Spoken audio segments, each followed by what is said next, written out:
Welcome back, everybody, to the Moon Series happening at the Collinsville Regional. I am Rosemary, or Necra, or for some of you may know me, and I'm joined, of course, again by Major Bowman, or Jake. This time with a blazer. Oh, yeah. You got all spiffy right now. I couldn't be left out. You know, you and John look so good. I had to go get mine. I think that's a little over-flattering, but I appreciate it. But let's talk about what we're going to be getting into for the next couple of moments here during the stream. We've got two matchups for you for round 3 of Swiss happening at Collinsville Regionals. We're going to be starting out with Brandon Wright versus Nick Navarre, or Nails. I guess everyone, mostly people know him by Nails. That's how I know him. Online, yeah. So yeah, no, he's having a killer season. He won the most recent regional, like we mentioned earlier. Dallas, he is #1 in championship points in the U.S. and Canada right now. Obviously, a player to watch out for. Yeah, absolutely. And so it's very exciting to show him on stream so early because this is going to be a pretty good matchup. Absolutely. And I know that you guys in chat have been asking for Ashton and Wolfie, and we'll hopefully be showing those players a little bit later, so you got to stay tuned. But we are going to have two matchups, so back-to-back. It's going to be starting out with Brandon Wright versus, of course, Nick Navarre, and then we're going to be going into a second match, and then the lunch break. So hopefully a lot of this VGC commentary is going to bring us to Swiss round 4. Yes. But we're gonna try our best to fill as much time as we can so that you guys have less break. Hopefully not with too much banter and most in play. But can't make too many promises there. Yeah. So let's jump into this third round. You know, we got Nick Navarre, like we just said, very good player. Obviously, won a couple regionals. Most recently in Dallas with a team very much the one he's using today. Yes. His opponent, Brandon Wright, you know, doesn't have as many big finishes as Nick, but he's a local player. I know he's done very well at his locals. He's always fun to watch. I know he uses some pretty cool teams, both online and in person. So, you know, it's going to be cool to see if he can, you know, kind of keep up with Nick's high pace. Yeah, Nick does play a very fast-paced game. I feel like most of the times he just knows exactly what he wants to do, so you're going to see him lock those moves in very quickly. It's like all the thought processes that go through your head as a player. They just happen so fast for Nick because he's just been around the scene for so long. So you're right. I'm very interested to see how Brandon's going to adapt to that kind of gameplay because it's not something that you get to experience every time. We just saw in our round 2 matches a lot of players going to the timer. So, you know, what do you make of that, right? That's something that Nick has had trouble with too in the past. I know he was he's had some matches come down to timer where it hasn't really gone his way, but you know, I know that's something he's made a conscious effort to improve on. And it's obviously working well for him so far this year. But I know Nick has been having a very great year, both in person at these VGC tournaments, and he's been doing very well in some online tournaments as well. And so he's near the top of his game, if not at it. And so it's going to be really fun to get to see him in action. Oh, yeah. And I got a chance to talk to him a little bit before we went into this matchup, and we were talking about the team that he brought to Dallas that he ended up winning that regional with. And it's very basically the same team that he brought to the Oceania Internationals as well. So he's very well versed in the team that he's going to be running today. Right. And I think that's going to play super strongly in his favor. Absolutely. You know, these comfort picks, they're comfort picks for a reason. You know, if you've played a lot of games with the team, you know its ins and outs, you know what you need to bring against certain matchups, and you know like how to play certain matchups, and you know you have an idea of how your opponent wants to play it as well, just because you have so much experience with it. And so that's absolutely something that will help Nick in this game. Yeah, but we're going to be getting into that very shortly. We're just going to set up a couple more things so that you guys have the best viewing experience possible, and then we'll be getting right into it. But I'm excited to talk about that change that Nails kind of revealed to us before the stream started. And I have to say it involves a Gengar. So so Gengar he used in Dallas. Yes. And that's what he won Dallas with. And then when he went to Australia for the International Championships, he switched that Gengar out for a Talonflame. And that is what he's bringing again today. And so it's interesting because they both have that fairy resistance. They both, you know, kind of help him out against that Xerneas, which is pretty important. But Talonflame has the advantage of, you know, that priority Tailwind as long as it's at full health with that Gale Wings ability. And it's got a very strong, you know, Brave Bird and Flare Blitz too if he happens to be carrying those. Well, so those of you that don't know the whole team that we're talking about, let's go ahead and get into it because we are in team preview now. Nick is going to be bringing, along with that Talonflame, a Groudon, Incineroar, Serena, Venusaur, and Xerneas. And that is going to be matched by Brandon with a Kyogre, Incineroar, Xerneas, Serena.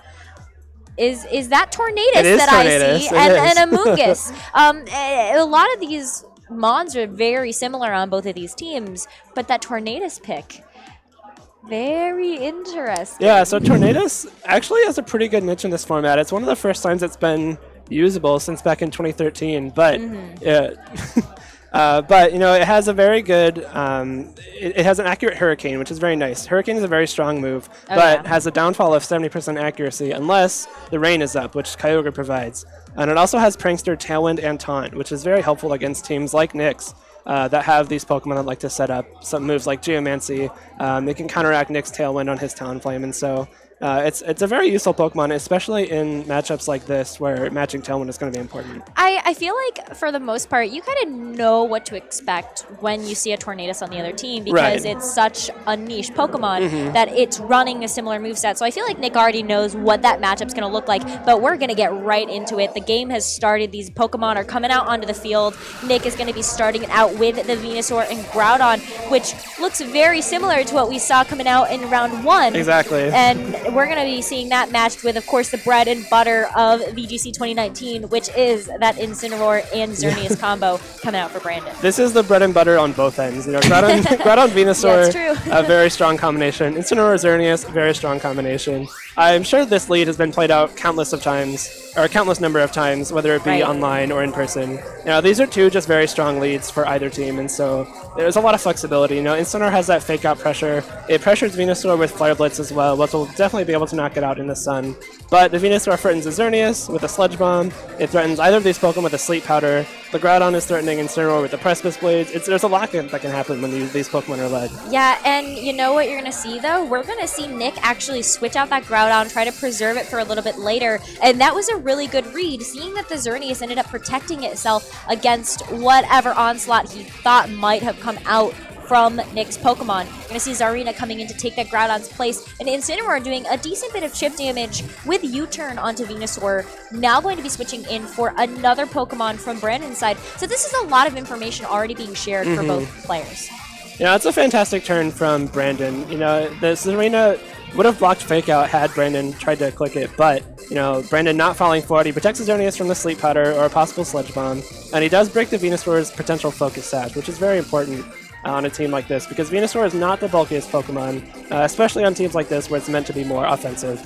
But now it can't rely on that Focus Sash. It will be knocked out by something like a Hurricane or a Flare Blitz, and it has to be a lot more careful about staying on the field. It really does, and I think we're going to see both of these players just kind of thinking about how to best protect their damage dealers at this point, because that's kind of the name of the game in this format, is can you get damage onto the other trainer's team? That's how you win. Yeah, and especially in a format with these restricted Pokemon like Xerneas and Groudon, the damage potential on a single turn is very, very high. Yeah. So you have to be really careful about not letting yourself take too much at one time.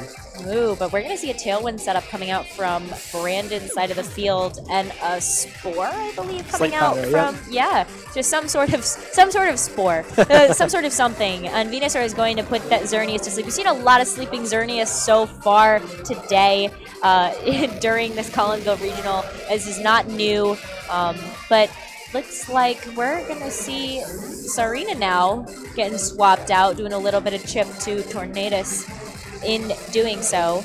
And we're going to see yet another Pokemon coming out from Nick's side, and it is going to be that Xerneas again. That's everything. That's actually all 4 of Nick's Pokemon. Yep, we do know he's got the Groudon and the Serena in the back. We don't know Brandon's 4th yet. No. Probably safe to assume it's Kyogre, but it could be anything really. Interesting turn on both ends though, because the Tailwind goes up, so that means that the Venusaur's Chlorophyll boost is negated. The Venusaur does get a Sleep Powder off on Xerneas, but Xerneas burns 1 turn of sleep immediately, and so Xerneas could wake up at any point. This Tornadus is threatening the Venusaur with a Hurricane, potentially a Supersonic Sky Strike that is carrying that. The Xerneas on Nick's end, it could set up now. It could try to go straight for damage and not risk Brandon's Xerneas waking up and getting damage off too. But the Sleep Powder is good for Nick. He hit the Sleep Powder, which is really important. If that was a miss, that would be pretty bad. But we are going to see the Venusaur switch out and not run a risk taking a Hurricane or anything. Yeah, we don't want that. Absolutely not. We're going to see that Zarina coming out in that Venusaur's place. But interesting. Talk me through that. Yeah, so the Prankster ability on Tornadus makes Taunt a priority move. and Serena's Queenly Majesty ability blocks all priority moves for its team. Wow. And so that's a very smart switch on Nick's end. He expected the taunt to come out from Tornadus, trying to stop his own Geomancy. And so the taunt being blocked means that he is likely going to be able to match Brandon's Geomancy on this turn. Yeah, it looks like we're going to actually, it's going to be a double Geomancy on the board. We're going to see Brandon's Xerneas wake up from its nap there, and both power herbs now being utilized. So it's going to come down to who's able to kind of get that damage off first, now that we've got those two boosted Xerneas on board. Yeah, so what's important now is that Tailwind is still up on Brandon's side of the field. So the Tornadus and the Xerneas on the bottom of your screen will be faster than this Serena and this Xerneas. But the Geomancy going up on Brandon's Xerneas means that Nick's Venusaur will no longer outspeed it in the sun, which is really important because Venusaur, it's that poison type. It'll be able to get some decent damage off a Sludge Bomb before a Geomancy, but after Xerneas is going to be able to take that very well. And you can no longer put it to sleep either before it attacks. No, and we're going to actually see, even though that Tailwind is up, maybe trying to get some more use out of it by bringing Incineroar out onto the field. So Incineroar might soak up a little bit of that damage, potentially, if Nick decides to target that slot with both of the Pokemon. But look at that. That's going to be Helping Hand coming out from Serena. Just one of its staple support moves. And here's that Moonblast, though, coming out from Brandon's side. Is it going to do enough? It did not. That's important. Oh, that is very important. That was not nearly as much damage as I think either of us expected. That Dazzling Gleam is going to do a lot. Wow! And a critical hit on the Insane is going to bring it into that Pinchberry range, though. So it is going to absorb some of that damage, but that was almost a one-hit KO. It was. A lot happened that turn. So the Moonblast doing over half to Nick's Xerneas was important because, one more Moonblast was able to take it out at this point. Yeah. But the special attack drop meant that the Helping Hand Dazzling Gleam, with a critical hit, wasn't able to knock out the Incineroar. And so Brandon does get to keep his Incineroar around for one more turn. But, this Serena on Nick's end proving a little bit more useful than you might have expected because that Helping Hand Dazzling Gleam still did a lot of damage. That Incineroar almost getting knocked out in one hit surely would have knocked out the Tornadus had it stayed on the field. But the Tornadus switching out I think was a very good play on Brandon's end because it does allow him to preserve the Tornadus for it to come in and set up a Tailwind later in the game. Yeah, and that Tailwind late game can actually be a very important factor in a matchup because that gives you a huge edge going into the final turns of the game. So I like that. We're going to see a Protect now, though, coming out from Nick's Xerneas, and just a standard U-turn onto this arena, just continuing to do some chip damage to try to get that support Pokemon out of the mix. But now Brandon is going to have to figure out what he wants to bring in that Incineroar's place, and it's going to be Kyogre. That's the fourth Pokemon. This is going to be the fourth and final one that we see from Brandon. Kyogre's an interesting choice here because assuming this Serena is also going for U-turn, Nick will be able to get his Groudon in and cancel out that rain immediately. Yeah, there it is. Exactly what is going to happen. You absolutely called it. Serena utilizing that U-turn, and I would bet dollars to donuts that Groudon is going to come out. I would be very surprised if it was not Groudon. But what the one rule about the one rule about VGC 2019 Moon Series is that if you have a Pokemon that can use U-turn, you click U-turn, no matter what. Yeah. So, that Incineroar opting to U-turn out into Kyogre for a more favorable matchup kind of gets canceled out by the Serena getting for U-turn on that same turn. The Tailwind, kind of hurting Brandon there because otherwise, Tailwind allowed Incineroar to attack first, which meant it switch out first. But that gave Nick switch initiative when he U-turned out second. So that means this Groudon is on the field with the Sun against Kyogre. However, the Xerneas on Brandon's end still very threatening. We've seen one Moonblast will be enough to knock out Nick's Xerneas. Yep. Now that Tailwind is over, we're not sure which Xerneas is going to be faster, so that might come into play here as well. It depends on how these trainers decided to train their Pokemon. Exactly. And I feel like Xerneas is one of those that you can't really tell whether or not it's going to be trained to be bulky or trained to be a damage dealer. Right. So we have no idea. We're hopefully going to see that now. But we're going to see a complete switch out of all the weather. That Sun is going to stay on the field, and it's going to be just Tornadus and Zarina coming back to take the field by storm. Oh, and a Moonblast from Nyx is going to come out first, followed up by yet another Moonblast, which is definitely going to knock out Nyx Xerneas, especially with that critical hit on top of it. Yeah. You hate to see it, but... You do. that critical hit likely didn't matter just because that first Moonblast did so much. But the special attack drop on Nick's Xerneas coming into play there again because it looked like it might have been able to knock out Brandon's Xerneas. Had it been at that full +2 special attack. Yeah, and here's where what you brought up becomes important, is that even with the Venusaur that is on Nick's side now, even with the Sun Up with Chlorophyll, it is not going to be faster than that boosted Xerneas that's on Brandon's side. Yeah, that's very true. This Xerneas will be knocked out by a Sludge Bomb from Venusaur, potential Power Whip from Serena, but it will be able to attack one more time first. And considering Serena generally doesn't carry Protect, a Moonblast into that slot would have been pretty free, but instead opting to Protect. I feel like you just got to protect your damage dealer at this point. And so now, that's a perfect Tailwind setup. Brandon's going to get that Tailwind on, and this is the last couple of turns, and this is what we talked about with that being so important. That Sleep Powder going to come out again from Venusaur onto Tornadus this time, and what do you think about that over the Xerneas? Good read on Nick's part, of course. Absolutely. But I think that was a very safe play on Brandon's end. He wanted to make sure all of his Pokemon were faster. Moonblast from Xerneas may have been able to knock out Venusaur. It probably would have come very close. But, Nick deciding to read that Xerneas not attacking or attacking the Serena slot and decides to go straight for a Sleep Powder into the Pokemon that will likely be not protecting this turn. So a very smart play on his end. Yeah, and there's that Moonblast again. Finally, I think, going to finish off that Zarina. So that Zarina had been taking a little bit of chip damage from 2 U-turns. Finally going to get taken out of the fight now. Tornadus still taking a nap on the field.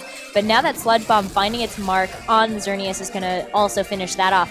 Critical hit, not going to matter again in this instance. Yeah, 2 useless crits so far in this game. But this does put Nick into a spot where he has to bring Groudon out onto the field this turn. Which means that if Brandon sends in this Incineroar, which he does, as soon as his Kyogre comes back on the field, he will have that Rain up for the rest of the game. Yeah, he's going to have Rain and the Tailwind in his favor for the rest of it. So that's going to be a really important part of this matchup. Right. I think Brandon just ended up playing those switch-ins super, super well. He did, yeah. So one of the rules I mentioned earlier was that you always U-turn if you can. The second rule is that if you have Groudon out against a Kyogre in the Sun, you always switch it out because they're going to switch their Kyogre out and you want to preserve the Sun. And so, Nick playing to that well, but Brandon also recognizing that he wanted to get his Kyogre off the field so we could reset the Rain while also keeping all of his other Pokemon intact. And, this Tornadus, I believe it just took its first mandatory turn of sleep. But, it could wake up at any point. He does have this Fake Out to buy himself a turn as well, and this Groudon is at -1, and there's the Tornadus waking up immediately. Wow. Oh, and a Z move. So this is going to be the second Z move that we get to see for the entire day, and it looks like it's just...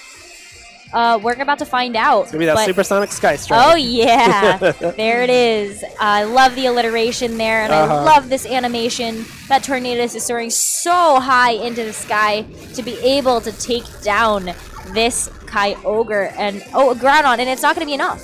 It's not enough, but it is enough to prevent it from setting up a substitute. Wow. Great play for Brandon's end there. And that Sun actually faded pretty quickly as well.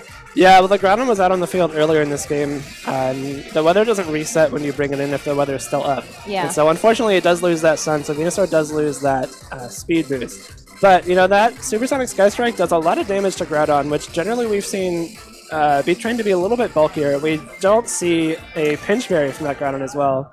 So, no, that's an interesting thing to see as well. And we really didn't get a chance to see what that Groudon was running. But it is going to be a forfeit from Nick. So this is going to be the very first match point going to Brandon. And now we're going to be able to go into a round 2. Yep. And hopefully Nick's going to be able to take this one back. So walk me through maybe the thought process that Nick has to go through in order to deal with what Brandon brought, which was just weather and some really dominant turn 1 leads. Yeah, so Brandon definitely played that well. He had the upper hand early in the game. Nick did play well. I don't think Nick played badly this game at all. I think he got a little bit unlucky. Yeah. The Moonblast special attack drop immediately on the Xerneas was pretty bad.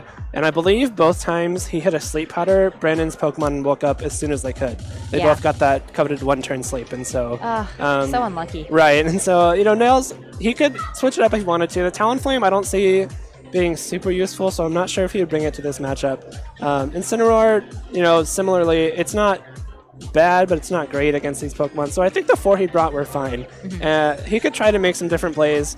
He could, I mean, obviously he's better than both of us. He's won multiple regionals, cut multiple internationals. He knows what he's doing, and so I'm sure he'll find a way. But, again, I don't think the game 1 loss was strictly because Nails played badly. Yeah, I would agree with that. They played about to a similar level. Brandon made the plays he needed to, and Nick got a little bit unlucky, and so the game went Brandon's way. So maybe this is a 50-50 toss-up here. It might just be that we see the same 4 Pokemon coming out from either side, and then just things playing out a little bit differently. Right. I think that's very possible. Yeah, we're going to see what happens. But both of these players taking a lot of time in order to make those choices. And I like that they do that. It's just kind of a safety mechanism just to make sure that you are making the best plays and the best choices that you can. But they're locked in now. We're going to see exactly what they're leading with. And let's get to it. Yeah. There's really no reason not to use the time you're given. Especially on Team Preview when your time isn't counting down. You have that minute and a half to think about what you want to bring. And if you want to use that in minute and a half, you're very more than welcome to. Ooh, we're going to see basically the same Pokemon coming out from either side, but this time Nick's going to be leading with his own Xerneas instead of that Groudon that we saw at the very beginning of the first round. I think that's an interesting choice. That you saw that your Xerneas is faster than Brandon's in Game 1 after that Tailwind went down. And so instead of waiting to get his Xerneas in on a Sleep Powder, he's just going to try to force the issue immediately. And the Venusaur, even though the sun isn't up, it's still in a pretty decent spot right now. It'll be able to fire off a Sleep Powder to either target, if it doesn't get faked out by the Incineroar. It is threatening the Xerneas with a Sludge Bomb right off the bat. Incineroar is threatening with a Flare Blitz, but if you're feeling lucky, you can go for that Sleep Powder and prevent it for 1 turn unless you unfortunately miss it. But it's kind of an interesting choice for both players to just lead straight with their Xerneas, and looks like they're both going for Geomancy turn 1. I think so, and I think they're both going to go off without a hitch, too, because they're really fast. These Xerneas are trained to be speedy deer, and they're absolutely going to do that. But you know what's something that's very interesting about that fake-out matchup is we're not seeing any of the Alolan Guardians on either team. Right. So you don't have to worry about there being some sort of terrain power on board. But yeah, this is going to be a double Geomancy for both of these players, and you're absolutely right. Nick's Xerneas is faster. Right. So it's 2 potential speed ties in a row. So Nick is either a little bit lucky with these speed ties, not that they matter in this case, but it's more likely that Brandon Xerneas is trained to be a little bit slower, maybe a little bit bulkier than Nick's. I mean, it took a couple. I want to say though that Nick's Xerneas took some pretty decent chunks of damage from the Moonblast that we saw coming out from Brandon's powered up Xerneas. But it wasn't a lot. But we are going to say, there you go. U-turn because you have it. Why not? And that's going to make the Incineroar switch out for just something else. So Brandon now is going to be revealing a little bit more information here than what Nick has by bringing out the 3rd Pokemon, which is going to be Tornadus, and that's going to just be pretty standard to what we saw last round. Right. So again, he could have used Fake Out that turn, but U-turn was more, it covered more options. So if Nick brought the Serena again, he decided to switch Serena in for Venusaur, and Incineroar decided to Fake Out the Xerneas, its turn would have been completely wasted by the Giving Majesty. And so U-turn allows him to reposition himself. If Nick decides to switch, it allows him to break that Focus Sash from Venusaur as well. Yeah. But that's going to be a sleep turn there for Brandon's powered up Xerneas, and Nick's absolutely taking advantage of that one. Yep. Going to do a decent chunk of damage there, and another Sleep Powder going to get off. So that's going to be all of Brandon's team right now asleep on the field.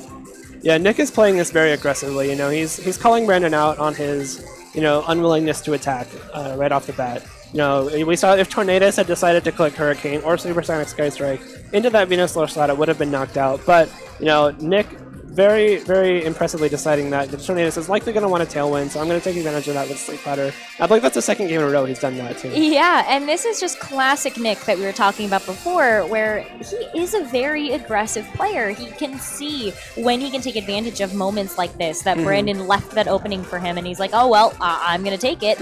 And you're going to see that absolutely getting the full value from this time. It's paying off now, where it really didn't pay off in round 1. Right.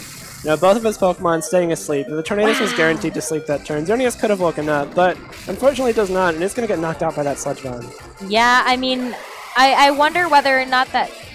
The Dazzling Gleam did a ton of damage, so you definitely really did need that follow-up from the Sludge Bomb, but I gotta say, I really like the way that Nick trained that Xerneas to be just fast and strong. Right. Yeah, one thing to note is that I believe 2 turns ago, I think that Brandon Xerneas took its sleep turn before Nick Xerneas attacked. And so I think that means that they are actually speed tied, which is interesting. Yeah. Huh. So it's something to note. I wonder if both players picked up on that. But I'm pretty sure that Tornadus went for Tailwind, and then Xerneas tried to wake up, and then Nick Xerneas attacked. And so, possibly not a difference in training, and possibly just 2 speed times in a row that Brandon happened to avoid. Yeah, we'll get a little bit more information. I would like to see whether or not that is the case, but that is going to be Groudon now coming in to just change the weather after Brandon tried to make it rain, but that's going to be a water spout finding its mark on both of Nick's Pokemon, and that is a lot of damage onto that Groudon that just switched in. Right. Holy cow! Yeah, so that Groudon, I know that in Dallas, Nick used a more offensive Life Orb variant of Groudon, and the amount of damage it just took from that water spout in the sun is probably indicative of that same set that he's using this tournament. Not that it really matters this game. This game is all but over, but it's good for Brandon to know that this Groudon really can't come in more than once on a water spout. Yeah. One other interesting thing this turn is that I believe the Kyogre on Brandon's end is confirmed to be Scarf, because it attacked before the Xerneas, which is boosted, while Brandon had Tailwind up. So the Tailwind and the Geomancy boost cancel each other out in that regard, but Kyogre still went first. And that's a very common item that we see on Kyogre, right. is that Choice Scarf. So it wouldn't surprise me if that were the case. Red Baron, though, that Groudon is going to get switched out in favor of the Venusaur. Again, now that Chlorophyll is going to be much more important here. Right. I wonder if that's going to be faster than... Nope. I say it, and then, of course, we see it. It's really not going to be very effective on either Pokemon, and now that Tailwind's gone. So that's an important spot for Nick to be in. He still has 4 Pokemon alive. Right. And Brandon's got the 2 left that, all of the hopes of the second round come on, and you're going to see that that's not going to be enough here. No. It's going to be a forfeit from Brandon to Nick. And now the series is tied up 1-1. Is this the first time today that we're seeing a match go to a Game 3? I think it is, yeah. Run 1 and 2 are both 2 games. Very well played by Nick. Oh yeah. He called Brandon out on those sleep powders once again, and so he was able to put these he's able to put Brandon's Pokemon to sleep, which bought him some very valuable time. And the sleep turns did go his way this time. I don't think there were any 1-turn wake ups, and so like I said, I thought Nick played game 1 pretty well. Just happened to not catch a couple breaks, and he played the same way, if not even better in game 2. And it did fall his way this time. I mean, just the turn where he ended up getting a sleep off onto the Xerneas and then a second sleep off onto the Tornadus, that just, I think, sealed the deal for Nick. Right. No, he was very aggressive with those sleep powders, and that really paid off. He has yet to miss a sleep powder, which is coming in handy. But, he decided to pick, the right targets at the right times, and it really paid off for him. Yeah, so now, does Brandon have to play around that differently, or can he kind of go in with the same strategy that he did, which is just bringing the same 4 Pokemon, starting out with that strong Incineroar Xerneas combo up front, and bringing that Kyogre and Tornadus in the back? Or does he have to maybe, change it up a bit? It's interesting because he has options to change it up. This Amoonguss on his team, it's threatened by the Incineroar and the Talonflame, but we haven't seen Nick bring those. And a lot of times Groudon don't carry fire moves in this format, and so there's not a lot of Pokemon on Nick's team that he's been bringing that could really threaten this Amoonguss. Amoonguss typically carries, Spore and Clear Smog, both which could disrupt Nick's plan a lot. Especially that Xerneas, if it is able to set up a Geomancy, and Brandon does decide to bring Amoonguss, it could cancel out that Geomancy boost with a Clear Smog. Yeah. That would be huge for Brandon if they're able to do that, because then once you've utilized that power herb, you can't utilize it again during the match. So you have to have 2 turns in order to set up that Geomancy, and that could be 2 turns too late for that Xerneas. But both players ready to go now. We are going to be getting into Game 3 between Brandon and Nick, and we're going to see those leads coming right out. No changes here, no surprises either. Nope. Brandon's going to be starting out with that Incineroar and Xerneas combo. Nick going to be starting out with the same leads as Game 2. So this is just... history repeating itself, apparently. Yeah, so both players deciding their Game 2 leads are good enough to bring again for Game 3. And there's so many options on this turn, you know. Incineroar could go for any of its 4 attacks reasonably, and, you know, the Xerneas could protect themselves from any Sleep Powders or Flare Blitzes or Fake Outs, or they could go straight for a Geomancy, they could go straight for damage. Any of these Pokemon could switch. There's so many things that could happen on this turn, and it's important for these players to, you know, get this game started off on the right foot. I predict double Geomancy again and a U-turn from that Incineroar. That's what I see. But that's just if we were going based on whether or not history is going to happen again. Out. But Fake Out, I like this. And I was actually going to say, I think it would have been a better lead for Brandon Game 2 to utilize the Fake Out, knowing that he has the potential to get that off without any sort of terrain disruptment. But we are going to see the Geomancy from, I think, both Xerneas here. Very likely, yeah. Yeah, and that's going to be a great setup. But, you know, I think Brandon really needed to have done something about dealing with that Venusaur because the sleeps were just too strong. Right. No, I think that it's a smart option. You know, like you said, Game 2 probably would have gone differently had Brandon made this play turn 1. But, you know, the threat of that Serena in the back, blocking a Fake Out with Queenly Majesty, it was enough for Brandon to just U-turn out immediately. But, you know, he called Nick on it this time correctly, and so, you know, he's able to survive this turn, get his Geomancy up, without taking any Sleep Powders, which is important because the Sleep is really what kind of sent him over the edge in Game 2. Yeah. And, of course, that flinch, we're not going to see what that Venusaur wanted to do, but I have a feeling it has something to do with sleep and powder, and something, some target on Brandon's team. Right. But going into this next turn, do you expect that we're going to see any switch outs here? Or just, now that we've got those Xerneas on board, it's just going to be protect time? Well, it looks like Brandon decided to protect his Xerneas. Smartly so, because it is able to dodge that Moonblast. Oh, and there's that Sleep Powder finding its mark now on Incineroar. I like that Nick spread the love a little bit and didn't double into the protected Xerneas on Brandon's side. But that does mean, because Nick's Pokemon were a little bit faster, that Incineroar is not going to be able to do anything this turn. So it did take that, you know, 1 turn of sleep already. It is potentially could wake up at any moment, but who knows whether or not those cards are going to be in Brandon's favor this time, because we've seen it go both ways. Yeah, I think if he left his Venusaur in that turn, I think he had to Sleep Powder the Incineroar, or else he risked being knocked out by a Fire Blast. So I think that was a smart move on his end. Oh, and that critical hit, too. Once again. Wow. What is with these critical hits coming out? I love it. I wonder if it's because we're on the critical hit stream. That's quite possible. But, you know, we are going to see now that Moonblast coming in from Brandon's, and it's doing so much work again. That is a lot of damage. But yeah, classic Venusaur move now coming out with that Sleep Powder. Now everything's going to be taking a nap. Yeah, so this is really good for Nick. You know, he critical hitting that Dazzling Gleam into the Incineroar means that, you know, a Moonblast from that Xerneas into Incineroar will definitely knock it out. Possibly a Dazzling Gleam. It might come close, but I'm not sure they'll be able to finish it off. But, you know, he's able to get that damage off on Xerneas. He burns the berry on Incineroar. You know, he puts the Xerneas to sleep. And so this Venusaur, he clearly has some pretty good vision, because he's hit 6 Sleep Powders in a row without missing one. I know, that's crazy. He's wearing his glasses today. Yeah, definitely so. And you're going to see that not just glasses, but maybe a lucky pair, because those sleeps are absolutely going to stick, and the second Dazzling Gleam coming out from Nick's side is going to bring everything in knockout range. Sludge Bomb just going to go in and finish the deed onto Incineroar. Yep. So, you know, that's going to be night-night for that kitty. And I swear I've said nap so many times that I'm getting tired. I want to take a nap.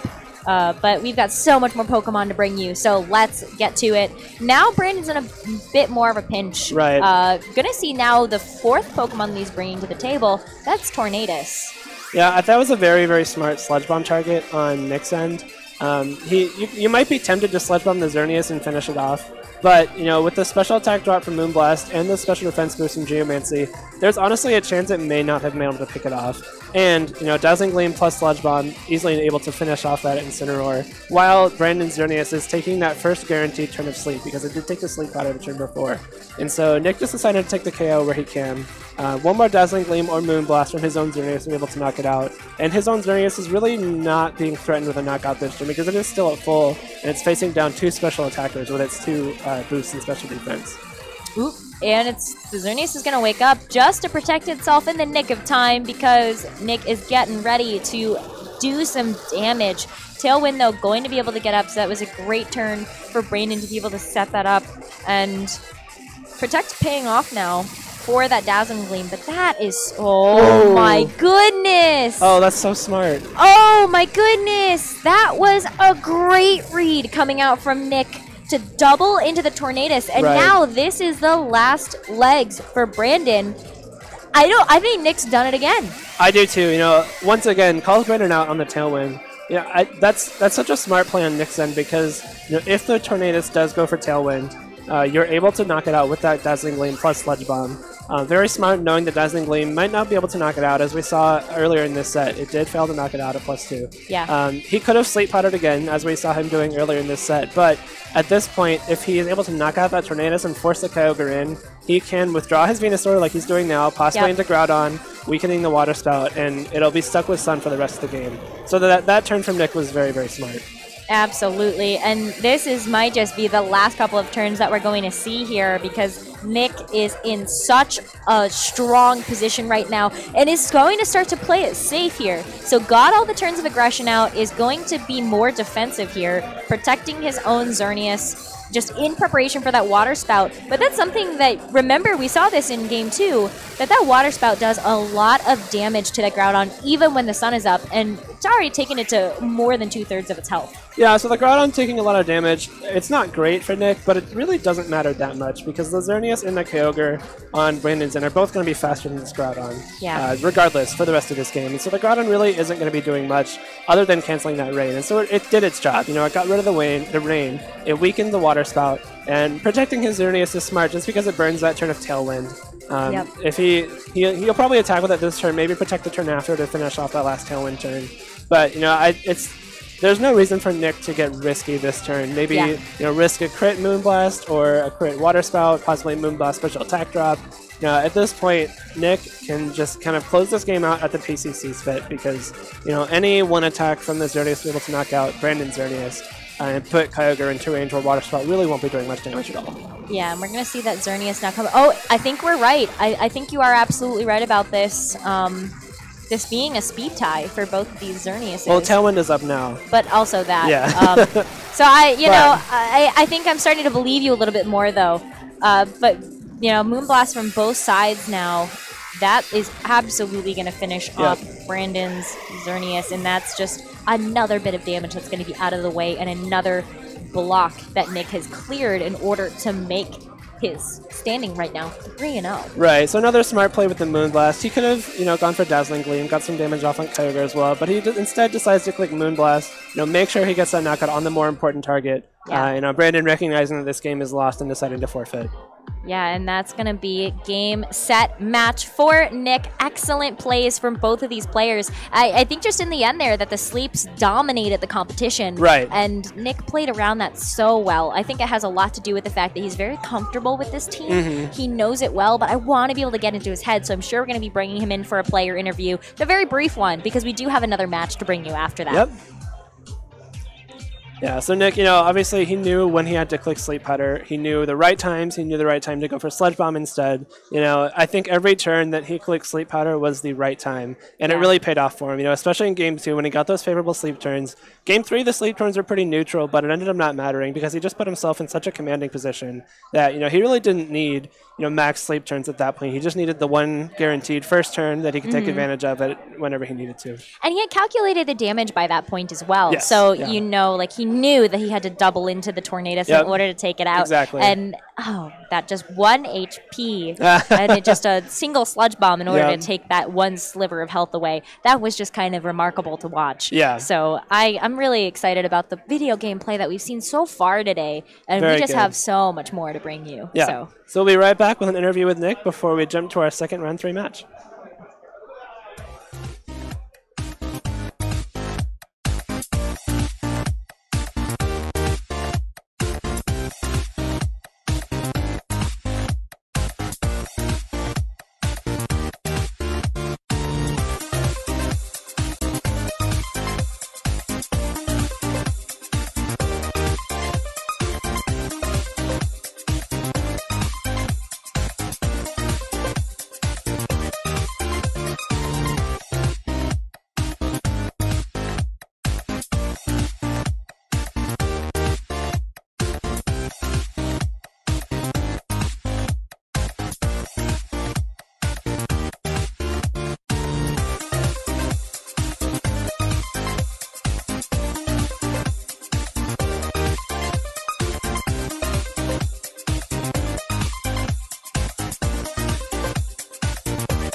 Welcome back, everybody.